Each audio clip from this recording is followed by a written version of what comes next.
So I get a base salary. I might have an annual bonus. That annual bonus is usually tied to those performance metrics that you're talking about. It could include earnings or revenue or certain personal things or metrics. But that long-term incentive plan is always that stock, that third piece, the long-term piece of potential value to the management team. That is always based on what is the enterprise value of the exit and some methodology of distributing it. And so in that example I used, 50 million invested, returned 100 million. Not stellar returns, but 50 goes to the investors, 50 rolled over, 5 goes to management, 45 goes over, to the original investors. And so 95 goes to the house. I'm Felicia Shakiba, and this is CPO Playbook, where we solve a business challenge in every episode.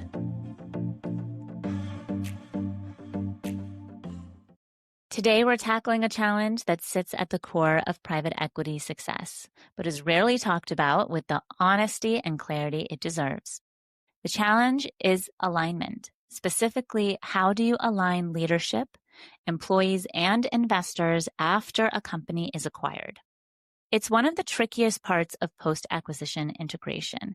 You've got new capital, a founder who may or may not stay on, employees unsure of what just happened, and private equity firms demanding results.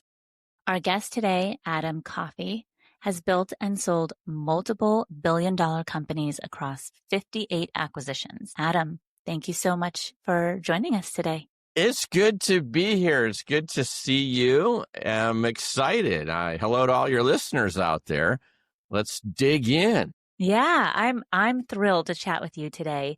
Let's start at the beginning. When you took on your first private equity-backed CEO role, what surprised you most about the alignment challenge? Was there a moment where you realized this isn't just about capital and it's about people, or was it something else? Well, I got to be really honest with you. When I first started working with private equity, I didn't know what private equity was. I was a GE guy, and Jack was retiring so 2001, there was this giant whooshing sound as all of the talent left GE at the same time. Oh, okay. Jack retired. A lot of the division heads who didn't get the nod for CEO went on to become CEOs of other companies. And so I was caught up in that big transition where everybody was just like, okay, what's next? Time to do something else. Private equity recruiters had been calling, and I was chasing title and money. So it was my first role as a CEO, and I didn't know what private equity was. I'm chasing money and title. And so, at the time, back at that, 25 years ago, PE was more nascent than it is today. So back then you had 1,400 firms or so. There was about 700 to 800 billion in assets under management. Today there's tens of thousands of firms. There's 7 trillion in assets under management, and they're buying 50% of all companies bought and sold. So back in those days, I didn't really know what PE was at the time. So I didn't really know about alignment. For me, the incentives were a little bit of an unknown, kind of a nebulous thing. But the money, the base, the bonus, the title, was like, that's what really intrigued me. I learned about alignment later, and I've seen it when you don't have alignment, and I've seen it when there is alignment. Obviously, when there's alignment, it can be a wonderful place. But when you have people at the table whose interests are divergent, then it can be a very volatile, difficult place. So the importance is huge, but I dumbed into the whole industry by accident, to be honest. Well, I'm just curious, what was your first impression of private equity when you kind of started getting familiar with it? Well, I was a young guy at the time, and so I had a little bit of that youthful exuberance, and I'm wondering, who are all these kids that are sitting around a table barking at me like they know what the hell they're talking about and what they're doing? And so it was like, but I'm being a little facetious. Very quickly what I learned was some very sharp people at the table. And bringing strategies to bear, financial engineering, for lack of a better term, but not in a negative sense. I mean, for me, it's like, hey, I'm building companies. They need to seek out investments, and returns for their shareholders. And if I'm going to build something big, I'm going to consume a ton of capital. And so, it's where I learned, I talked about it in my first book. It's like working with private equity is like business at a professional sport level. It's like you left high school sports or college sports and you landed in the pros, because the speed and intensity with which, the world of private equity digs into a company, is incredibly more, more intense and faster than in, a founder-led world or just a typical corporate world. In a PE world, a PE fund lasts for 10 years. They have 6 years to invest their capital, and the average hold period is 5 years. And they're trying to triple, essentially the shareholder, the investors' returns who invested in their funds. And so there's a lot of work to do in a very short time period, and there is no relaxation, when you sell a business to private equity. You immediately hit the ground running. It's spring training, it's time, you're thinking as a founder potentially, hey, I just, won the lotto. I sold my business. I got a wheelbarrow full of cash, and these young guys want me to work harder, or ladies want me to work harder than I've ever worked before in my life. And it's like, it takes some getting used to, but I also find it comforting, as a founder, as an entrepreneur, as a guy who builds businesses, because that constant pressure and pushing, it's almost like, Phil Jackson coaching, Kobe Bryant and Michael Jordan and Shaq. And it's like, you have the world's best players, but even they need to be pushed to excel. It's like, new season begins. We want to win the championship. And that's what that 5-year hold period is like. And so it's very intense. I recognized very quickly this was a different environment. I came out of GE, and GE was no picnic, let me tell you. There was a lot of intense pressure around growth there. And so I was pretty well equipped to handle that, but I was kind of shocked at the pace with which private equity moves when they're building a company in an investment. You've said people and culture are the cornerstone of empire building. What's the first cultural misstep that private equity firms or new CEOs usually make? And how did you learn that lesson yourself? Well, I think I learned the lesson because I grew up, from the lowest levels of a company, literally held every job you could hold in an organization, on an org chart. So, coming out of the service, I started at the bottom. I was a guy in truck, technician, engineer, worked my way up through management. And so, as a guy who used to be a line employee, a worker bee, I recognized the value that every person brought to the table. In the military, I learned about servant leadership. I was a sergeant, but I started as a private E1 right out of high school. I was so low on the totem pole, I looked up and saw bubble gum on the bottom of somebody else's shoe. So I always thought that I, as an individual, brought value to an organization, whether it was the military or whether it was GE. And as I worked my way up the ladder, I never forgot, about the importance that all of these people who are the people sitting in cubicles, the people who are sitting in trucks, actually bring to an organization. And I recognized very quickly that as a CEO, I could not just sit up on the top of the hill and manage revenue from the top down. If I wanted to get to revenue, I had to start with culture. It's the base of any organization. And so build a strong culture, get an engaged workforce. Engaged workforce takes care of people. People, customers love to be taken care of. They give us more stuff, and revenue just kind of rains from the skies. And so I learned, what I'll call servant leadership in the military. I learned about the importance of people and culture by working my way up through an organization. And I think a lot of times there's an arrogance of success that entrepreneurs achieve, or Fortune 500, Harvard MBAs. I'm not picking on a school, but somebody is like, I started at the top. I started in management. and I have no connection to the people in the trenches. And so I bucked that system and worked my way up from the bottom. And I had to be scrappy. And I was not always the smartest person in the room, but I knew I could outwork, outlast, get up earlier, go to bed later, and no one was going to outwork me. And I'd figure out how to find success. And so I learned that, in all actuality, in every business I've built, my success came from having a strong culture and taking care of line employees. And I called it a three-legged stool. Have to pay a fair wage in today's world, or we're going to lose talent.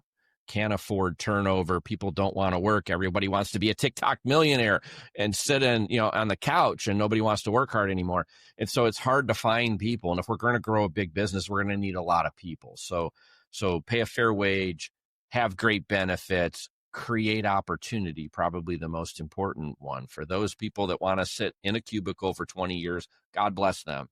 Every organization needs them. They're the journeymen, or the guys in the trucks for 20 years. They're the people that teach the next generation how to do the jobs that need to get done. But we also need the younger people who want to move up through an org chart, like me, who wanted to go from technician and truck to CEO, and in order to do that, we have to create opportunity. And growth is what creates those opportunities. So in a PE environment, especially in a buy and build where we're buying a bunch of companies and putting them together, if I build a strong culture, if I pay a fair wage, have good benefits, and it's the growth that creates the opportunities, you can build something very special very quickly.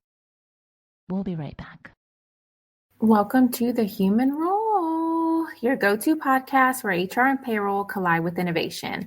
I'm your host, Tiana Neal, and every month I'm diving deep with industry experts and change makers, bringing you real talk insights, practical tips, and fresh takes you won't hear anywhere else. Whether you're a leader, practitioner, or just curious about the latest HR and payroll trends, I've got you covered. Ready to roll with the best? Tune in for fresh perspectives, actionable tips, and the knowledge you need to roll forward with confidence. Subscribe now and let's transform the way you work. Back to the show. So we know that culture is important. We know alignment is important. You have lived the experience. You've seen the good and the bad. So now walk us through how you approach aligning leadership after an acquisition, especially when founders particularly are deciding, whether to step aside or stay on. Do you have a playbook, or is every situation a little bit different? Well, I'd say the playbook is fairly common. There's nuanced differences in different situations, but I find that the same tools are going to be applied in every case. It's critical. If we want, first of all, if we're going to play business as a professional sport and we're going to expect people to operate at the pace with the level of intensity that's required, there's going to have to be some incentive in there along the way for them to do that. And private equity is probably the most generous asset class of investor out there when it comes to sharing the wealth creation, provided the wealth is created, that the returns are created for their shareholders. And so, typically to find alignment, if I'm a founder and I sold a business and I'm staying on, I roll over a portion of my proceeds and I become a shareholder in the new company that has a private equity majority shareholder. So I'm kind of taken care of. If I sold a company for a big price, I've rolled 30% forward, I've taken 70% out. Incentive equity isn't really designed for me as that transitioning founder. It's designed for my senior leadership team who may not have been shareholders, and the ownership may or may not have shared in that exit wealth creation with their key employees. The private equity firm is bringing a checkbook, not a leadership team. They want to invest in the leadership. And so they're hyper focused on making sure that the core of the team that they liked, that they invested in, that they built a thesis around and told their investment committees and their investors, their limited partners, how, great this company is.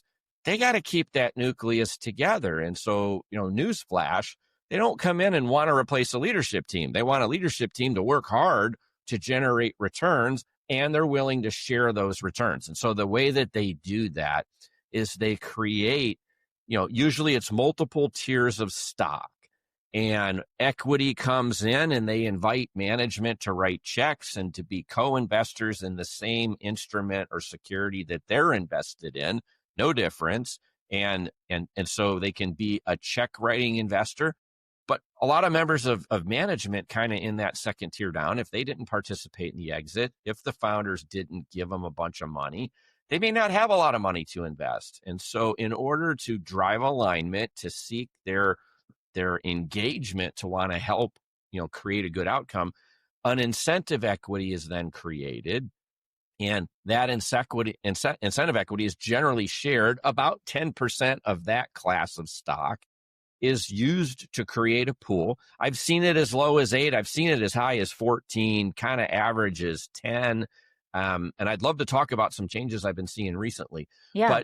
But we create this pool of capital, and then we assign that pool to the key members of leadership that are required to kind of make that growth happen, that's going to generate the returns for the investors, the limited partners who invested in the PE fund, and the PE who then invested in by buying this company.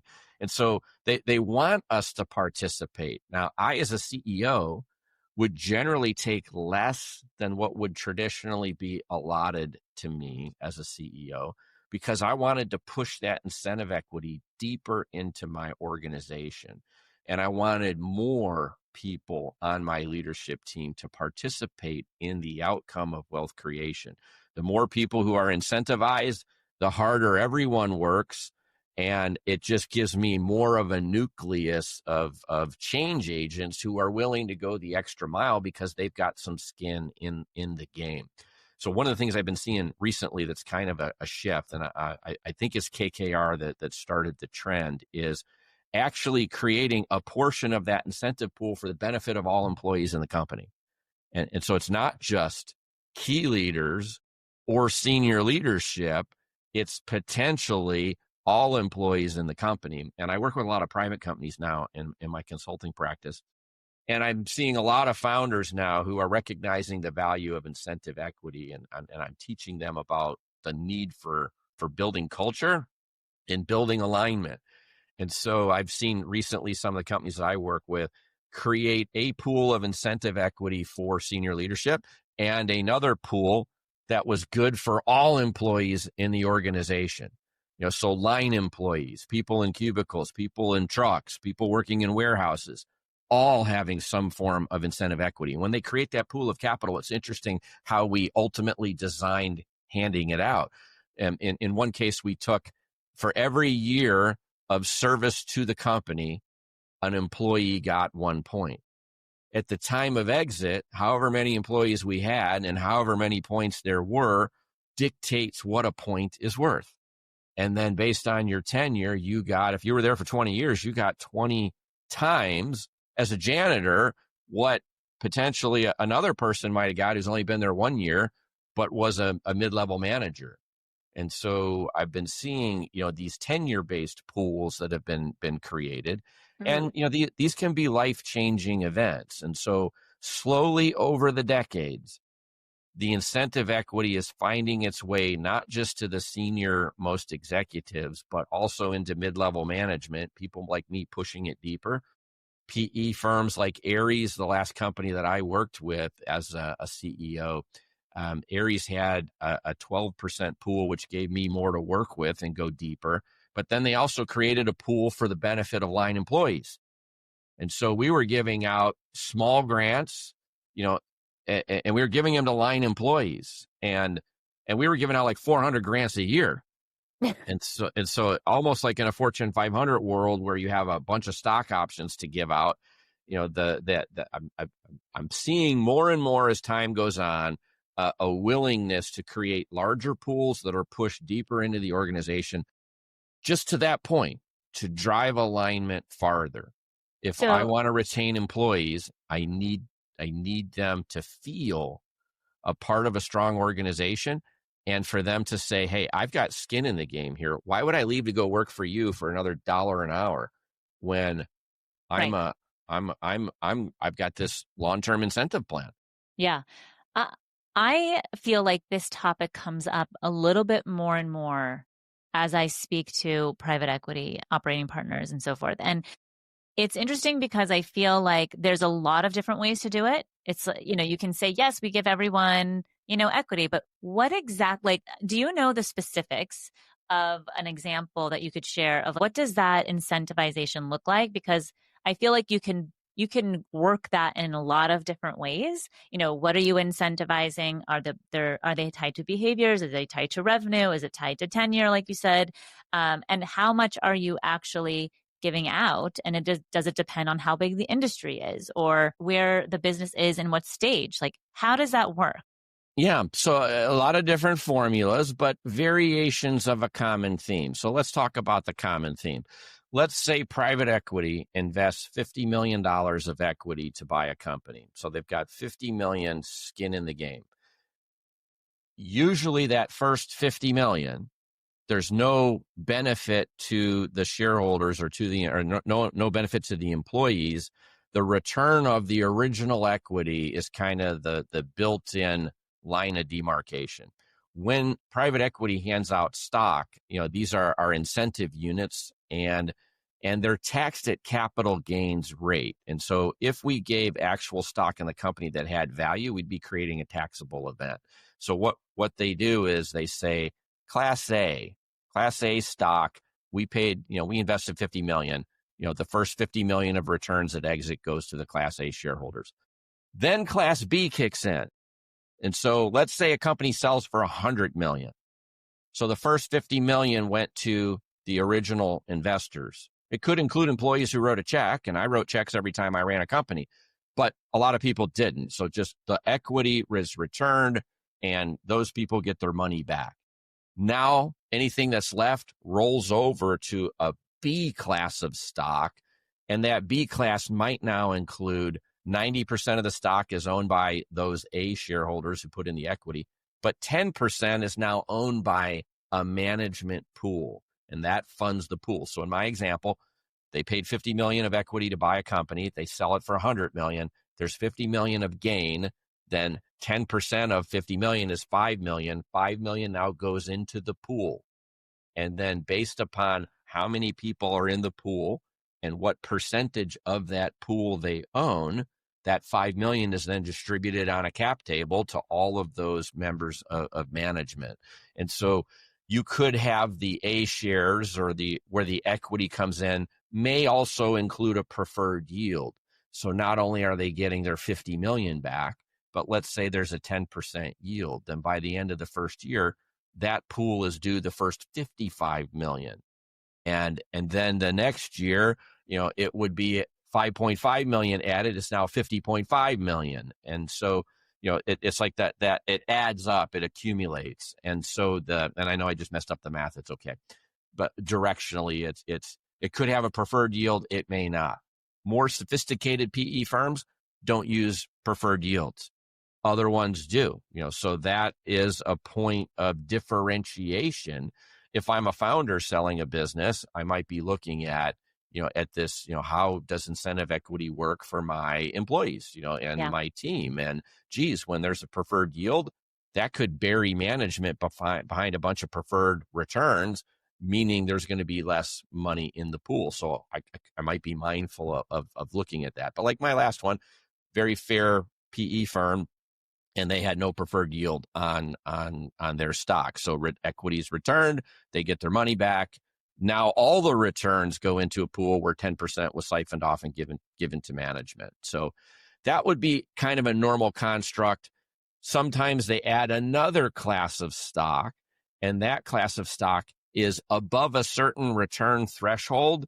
Instead of 10% going to management, we're going to give 25% to management. And so I've been involved in those pools where a management team on a small amount of residual money that hit that threshold gets a ton of money because they're getting a quarter on a dollar for the profit. And so there's all these different flavors. Right. But essentially, I issue stock. Whatever I invested, that stock is going to get paid back first. Once it's paid back, money rolls over into a stock now shared by management.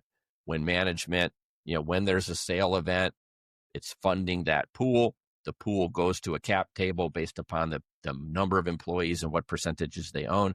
That's how they get paid.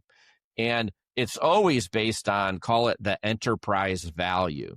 So normally I get cash comp. So I get a base salary. I might have an annual bonus.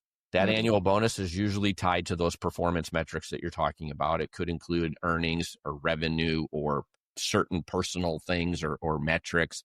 But that long-term incentive plan is always that stock, that third piece, the long-term piece of potential value to the management team.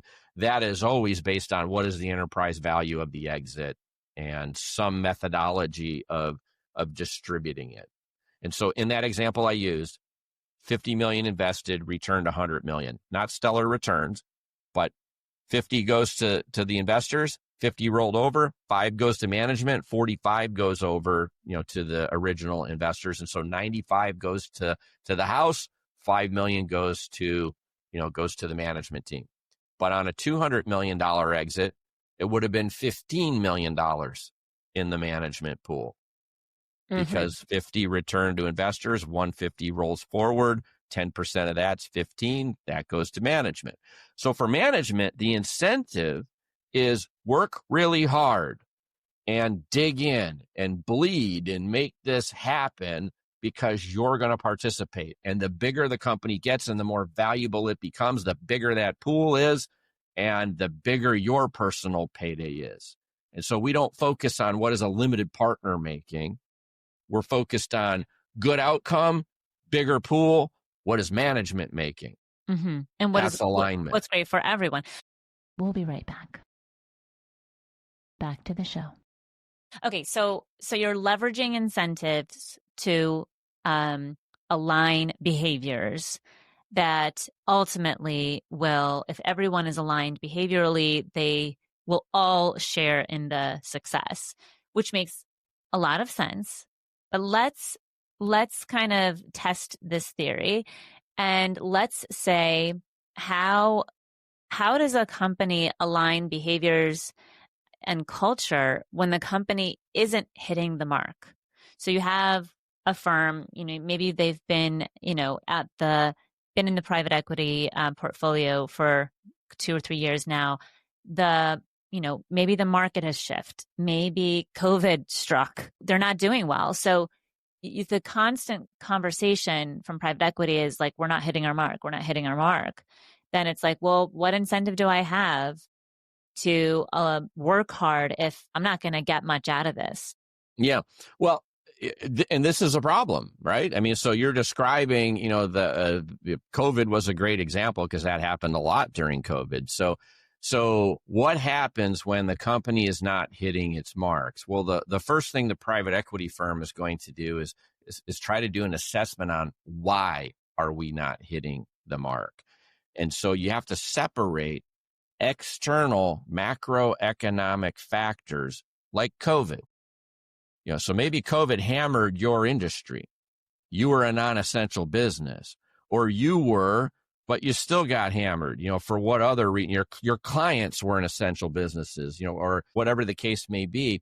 And so we have to be able to separate, is the failure to execute a macroeconomic external factor, or is it management's failure to execute? And if it's management's failure to execute, well, then the PE firm is going to change out key members of the leadership team. CEO, you got the target on your back. If numbers aren't being hit and people think you aren't working hard enough to make the numbers get hit, and maybe there's some external factors, but we think it's a failure of management to execute, well, then the CEO is gone.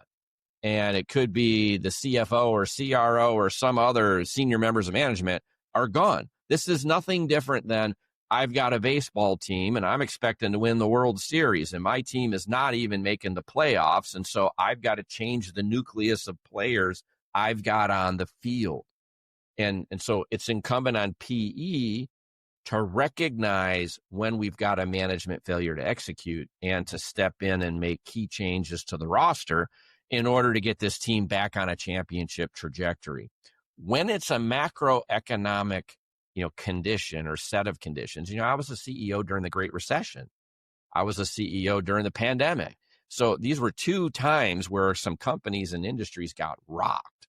And so if management's not failing to execute, but external macroeconomic factors are impacting, well, then what I've seen PE do is try to create, okay, how do I get the best out of this situation? I don't want to lose my key leaders. And so typically what I've seen happen is in a less than optimal outcome, some type of a consolation prize, or a consolation funding, of the management pool takes place. And maybe it's not what we all wanted, but they didn't get what they wanted either. And so they redesigned that comp plan, recognizing that external factors have changed. The investment isn't going well. But at the end of the day, if they're losing money, there's not a lot of money for management to be paid. And so there could be some people who say, geez, I don't really have any long-term incentive here. I'm not going to get a payout. Time for me to bolt and go join another company that could. I'm a free agent and I'm choosing to switch teams because I want to win a championship before I retire. So these are excellent questions. And those are kind of the ranges of answers. Management failure to execute, key players are traded, changed out, new team on the field, let's get back on track. If it's macroeconomic, might be a redesign of the comp plan to provide some kind of a incentive for management to stick around, literally, and help them finish whatever the job is that needs to be done. But a bad outcome for one is going to be a bad outcome for the other. Yeah. Well, it sounds like leadership just plays an enormous role here, both in the decision-making of how incentives are implemented, but also the decision-making of the business and, and how we actually grow the business. So what would be your advice to executive leaders of private equity portfolio companies? What do you recommend for them in order to maybe keep track and making sure that they are not just hitting the goal financially, but hitting the goal, in alignment or with their people? So I am a communicator and I believe in transparency as a CEO. And so when I was a CEO, I would regularly review numbers with my entire company. All my employees, I may have thousands of employees, I may have thousands of people out in the field doing jobs, and they don't know how much EBITDA we got. I mean, they don't know what EBITDA is, but they know how much we got, so it's like I'm talking to people about trying to educate them, trying to bring them along. Senior members of the leadership team, I'd recommend that, there's an annual review. How is the company performing? Here was the 5-year plan. Here's where we are. We're on track. We're off track. Need to work harder. Here's what's working. Here's what's not. Based on this current place, here is what management's pool is worth. Here's what your piece of this puzzle is worth. And let's have a good year. Let's work hard. Let's get that up. And over time, they're seeing the value of the stock, which may have been issued at $1, $10, $1,000, always some round number like that. And if it was at $10 and now I see it's at 15, and then I see it's at 20 and 30, that's a 3x return. And at 3.5x return, our C pool kicks in where we get 25%. It's like, I keep them abreast of what the score is as the game is being played. Without that transparency, sometimes that incentive plan becomes kind of a nebulous thing where, I heard about it at first, but because I don't really know what it's worth, it doesn't have any weight. I want that plan to have weight. The leadership team is being given, I've made a lot of millionaires in my career as a CEO. Favorite time of my life is the day a company is sold and I walk around my headquarters, back when we used to have headquarters and everybody was at work and not at home, and I'd look in the door and I'd see somebody and Bank of America's on the screen and they're hitting enter, enter, enter, enter. And then, oh my God, how many zeros is that? Let me count that, and I think my last count was I've created 72 millionaires. From people who were not owners of businesses, who well, I don't want to call them line employees. They may have been line employees that worked their way up. They may be executives, but they were not shareholders or owners. They weren't entrepreneurs who started something. They worked as a part of my leadership team. I think the number is 72 millionaires, that I've created. And these are people who, if you ask them, what does incentive equity look like? All smiles. I've lived the dream. I've seen it happen. I've had outcomes that weren't great. I think my worst outcome was a 2x multiple of invested capital. My best outcome was 11 times multiple of invested capital. And my career batting average is somewhere between 4 and 5. And those are good returns. I've got a bunch of Rolex watches over here rolling around on a winder. Every one of them has a logo on the back of the company I ran and the multiple of money. And usually if you make a 4x or better multiple, your partner's giving you a Rolex, and it's like, yeah, I've seen it work really, really well. I've seen it work okay. I've never lost money personally on an investment in a private equity backed company. Well, Adam, I am so impressed with, I feel like you're so on target and you've hit the bullet in so many ways. It's what we have learned also in our research. And so best of luck to you moving forward. I think that anybody who has the opportunity to hear you speak, I think you just create value instantly. And so thank you so much for being with me and our listeners today. Well, thank you for having me. Hopefully everybody enjoyed that and got something useful out of it. The more we take care of our people, the more those people work hard, and ultimately that translates to value creation. And so the key is the people. So thanks for having me on. Good luck to you and good luck to everybody out there. Visit us at cpoplaybook.com. Your support as a subscriber means the world to us. So thank you for tuning in. I'm Felicia Shakiba. Let's connect on LinkedIn.